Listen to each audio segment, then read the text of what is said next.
Hello YouTube, this is shintigercurl here, that dude in the straw hat, presenting you with a special video for your enjoyment. I'm of course joined by my eternal friend and servant, Joe. Say hi, Joe.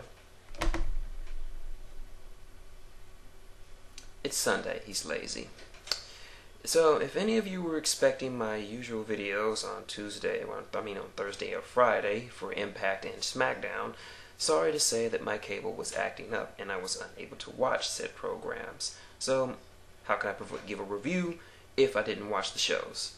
So, I know I could have caught them on YouTube or something, but it just wouldn't feel right. So anyway, I decided to do a special two-part video I like to call TNA. What the hell happened? TNA. I remember like it was yesterday.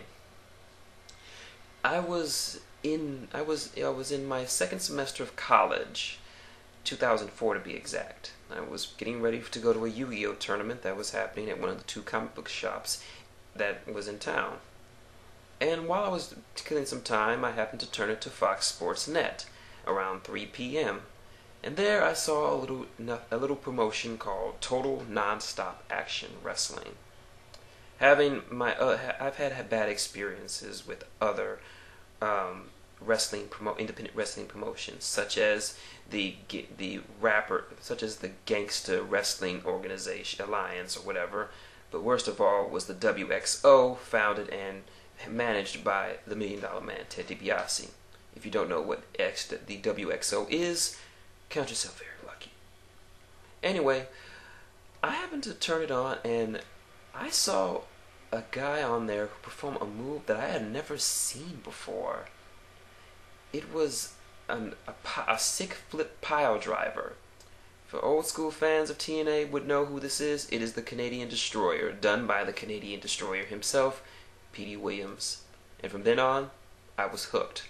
I wanted to see more of this up-and-coming company called TNA.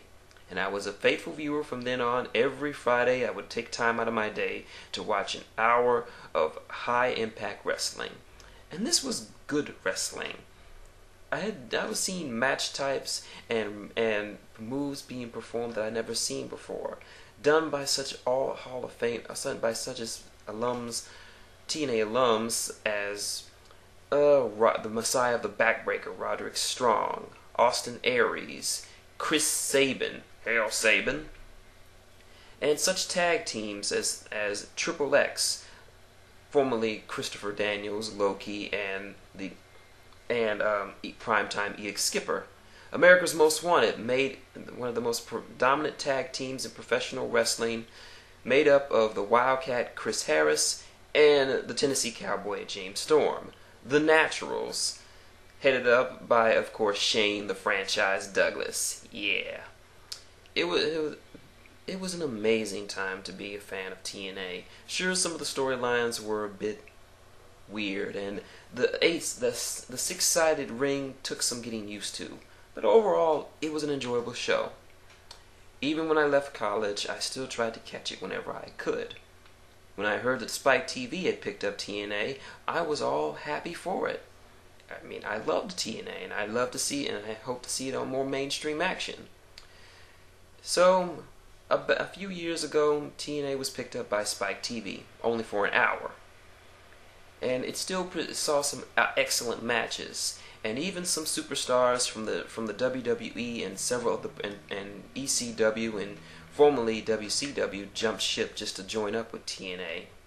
Most notably, Christian, who will be known in TNA as Christian Cage.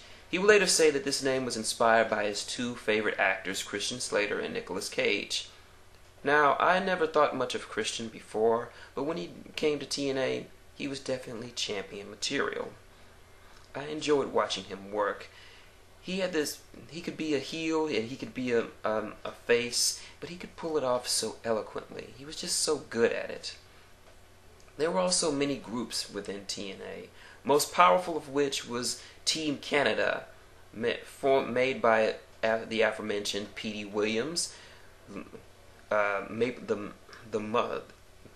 was it? Petey Williams, A1, Bobby Roode, now known as Robert Roode, and of course everyone's favorite spastic guy who was afraid to get fired, Eric Young. This group was one of the more dominant teams in the group in TNA. They would soon get annexed by Jeff Jarrett's group known as Planet Jarrett, which was just a stable of just every heel in the entire group. The entire company. And of course, you can't talk about TNA until you mention AJ Styles. Bar none, the most talented in-ring competitor the world has ever seen today. He could ground wrestle, he could fly, he was just like he could do. There was nothing that AJ couldn't do in the ring. He has since gone on to become TNA's not only first Grand Slam the first Triple Crown champion, but is TNA's only Grand Slam champion, having won the TNA World Tag Team titles, the X Division title on multiple occasions, the newly created Legends title, now known as the TV title, and is a multi-time world title holder, even when it was the NWA World title. Even some people who I never thought would be world champions were champions in TNA. Take Ron Killings, aka R-Truth in TNA in WWE. He's a two-time NWA champion. Raven was a world champion as well, as was Rhino. Even Abyss, that monster of a monster, the master of the Black Hole Slam, was a world champion at one point. Soon legends began coming into the business. Began coming in. Among them, the icon Sting, who, for some reason, he didn't feel like he wanted to go to the WWE and wanted to end his career in TNA. Kevin Nash, who, even though he was in his later years, was still entertaining to watch. And Booker T, the former five-time WCW champion. Isn't that right, Joe? He loves to spin a Rooney. But anyway, TNA had some of the most innovative matches you could ever want. Where in place of ordinary ladder matches, they had the innovative Ultimate X match. Think of it as a ladder match without a ladder match. Two cables crisscrossing over the ring, with the belt or an X to signify something of value, held in the middle. In order to get to it, you have to climb the scaffolding, go hand over the cables, and take the belt down.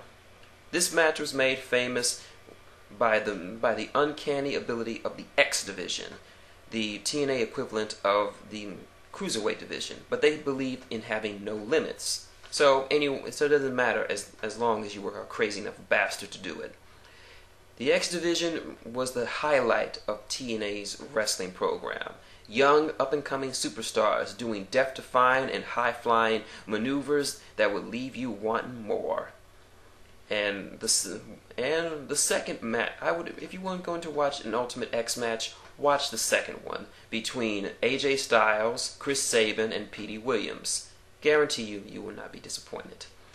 They also had other similar match types, such as a reverse battle royal, where the wrestlers had to fight to get inside the ring, Full Metal Mayhem, Raven's Funhouse of Fun, which is basically metal all over the ring, and several other match types, although some were questionable.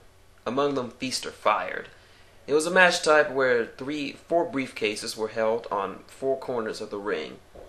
In three of these briefcases the TNA would have 3 title shots for the TNA X Division, World Tag Team titles, and the World title. The fourth one was a pink slip.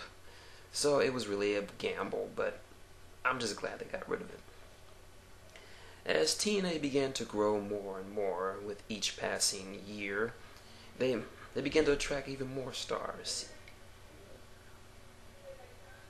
each of whom I'm trying to remember, so I'm sorry if I'm blanking out. But some of the biggest acquisitions happened when TNA acquired the contract of one Samoa Joe. Now, I myself thought Samoa Joe, when I first heard of his name, I thought he was going to be some happy-go-lucky, roundly-poly Samoan guy. Little did I realize the guy was a complete and vicious animal, and I loved him for it. Joe spent his first 2 years in TNA utterly running ruckshop over the entire X Division, defeating anyone who got in his way. His streak was nearly in the legendary proportions of Goldberg's streak. He was unbeatable. It seemed like there was no one who could stop him. Even the homicidal, suicidal, genocidal Sabu was nothing to the Samoan submission machine.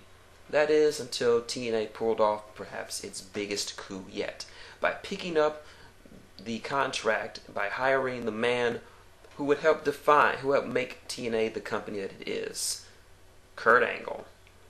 The Olympic gold medalist and multi-time world champion from WWE decided he wanted to jump ship to TNA, and his first rivalry would be his most poignant one, as he would get into a series of matches with none other than Samoa Joe. Angle would be the first person